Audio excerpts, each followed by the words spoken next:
നമസ്കാരം. ഗോവൻ വിശേഷത്തിലേക്ക് സ്വാഗതം. 5 വയസ്സുകാരി ആർപ്പോറ ഹോട്ടലിലെ സ്വിമ്മിംഗ് പൂളിൽ മുങ്ങി മരിച്ചു.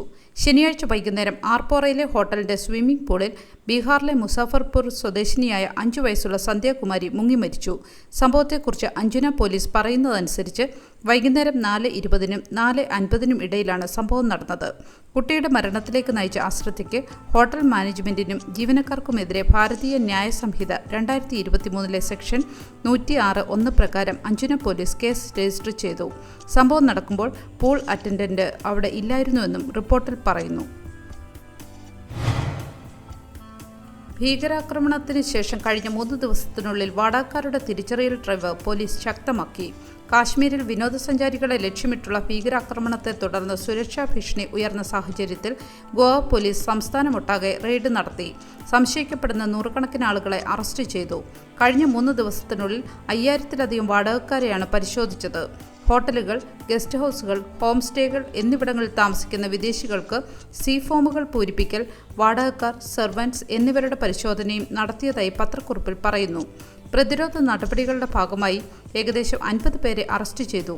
198 അപരിചിതരുടെ പട്ടിക പൂരിപ്പിക്കുകയും സംശയിക്കപ്പെടുന്ന 240 പേരെ പരിശോധനയ്ക്കായി കസ്റ്റഡിയിലെടുക്കുകയും ചെയ്തുവെന്ന് പത്രക്കുറിപ്പിൽ പറയുന്നു. കൈരളി കൾച്ചറൽ അസോസിയേഷന്റെ രക്തദാന ക്യാമ്പ് മെയ് 1-ന് മപ്സയിലെ ബോഷൻ ഹോട്ടലിന്റെ ഹാളിൽ വെച്ചാണ് ക്യാമ്പ് നടത്തുന്നതെന്ന് ഭാരവാഹികൾ അറിയിച്ചു. നോർത്ത് ഗോവ ഡിസ്ട്രിക്ട് ഹോസ്പിറ്റൽ മപ്സയുമായി സഹകരിച്ച് നടത്തുന്ന ക്യാമ്പ് രാവിലെ 9 മുതൽ ഉച്ചയ്ക്ക് 12 വരെയാണ് നടക്കുക. രക്തദാനത്തിനായി പുതുതലമുറയെ പ്രോത്സാഹിപ്പിക്കുക എന്നതാണ് ഈ വർഷത്തെ ക്യാമ്പിലൂടെ പ്രധാനമായും ഉദ്ദേശിക്കുന്നതെന്ന് കൈരളിയുടെ പ്രസിഡന്റ് സുനു അരവിന്ദൻ പറഞ്ഞു.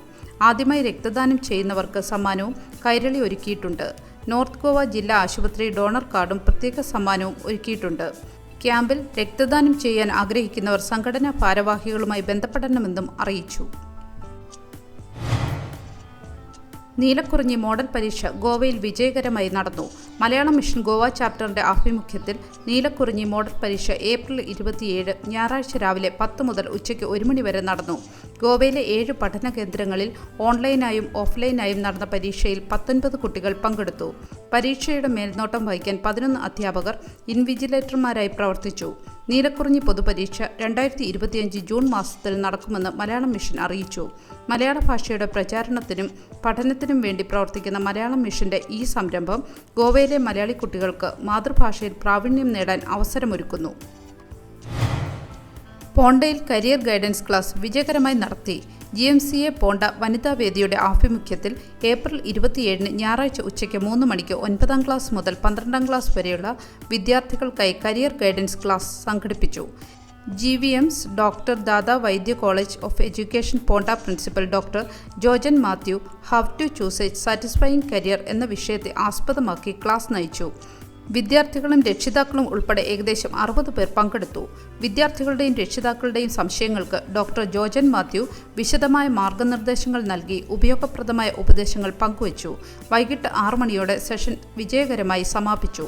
കരിയർ തിരഞ്ഞെടുക്കുന്നതിൽ വ്യക്തത നൽകുന്ന ഈ ക്ലാസ് പങ്കെടുത്തവർക്ക് ഏറെ പ്രയോജനകരമായെന്ന് സംഘാടകർ അറിയിച്ചു. GMCA വനിതാ വേദിയുടെ ഈ സംരംഭം വിദ്യാർത്ഥികൾക്ക് ശോഭനമായ ഭാവി രൂപപ്പെടുത്താൻ സഹായകരമാകുമെന്ന് പ്രതീക്ഷിക്കുന്നു.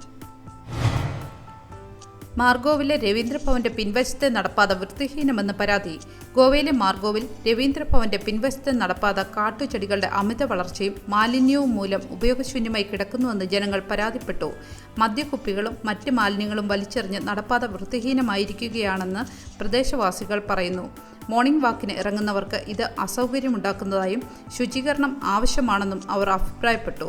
കൂടാതെ ഇത് ആരോഗ്യ പ്രശ്നങ്ങൾക്ക് കാരണമാകുമെന്ന് ഭയപ്പെടുന്നതായും അധികൃതർ ഉടൻ നടപടിയെടുക്കണമെന്നും ജനങ്ങൾ ആവശ്യപ്പെട്ടതായി ദി ഗോവൻ പത്രം റിപ്പോർട്ട് ചെയ്തു.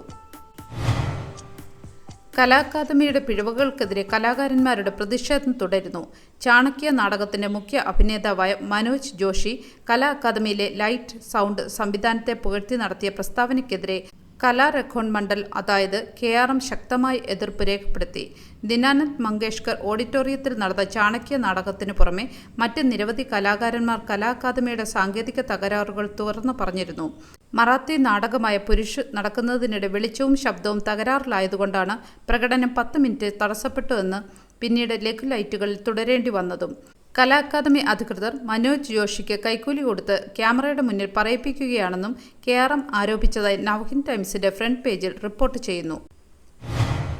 ബെൽഗാവിയിൽ നിന്ന് 1-ാം വർഷ MBBS വിദ്യാർത്ഥിയെ കാണാതായി. ബെൽഗാവി ഇൻസ്റ്റിറ്റ്യൂട്ട് ഓഫ് മെഡിക്കൽ സയൻസിൽ 1-ാം വർഷ MBBS വിദ്യാർത്ഥിയായ അലൻ കൃഷ്ണനെ ഏപ്രിൽ 24 മുതൽ കാണാതായതായി റിപ്പോർട്ട്. ബെൽഗാവി പോലീസിൽ അലന്റെ പിതാവ് നൽകിയ പരാതിയുടെ അടിസ്ഥാനത്തിൽ FIR രജിസ്റ്റർ ചെയ്തിട്ടുണ്ട്. അലന്റെ മൊബൈൽ ഫോൺ സ്വിച്ച് ഓഫ് ആണ്. കുട്ടിയെ കണ്ടെത്താൻ ബെൽഗാവി പോലീസ് അന്വേഷണം ആരംഭിച്ചു.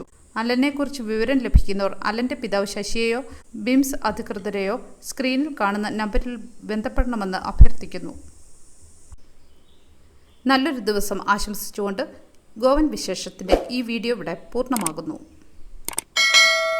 എല്ലാ ദിവസവും വാർത്തകൾക്കായി ഫോളോ ചെയ്യണമെന്നും വാർത്തകളുടെ നോട്ടിഫിക്കേഷൻ ലഭിക്കാനായി ബെല്ലൈക്കൺ എനേബിൾ ചെയ്യണമെന്നും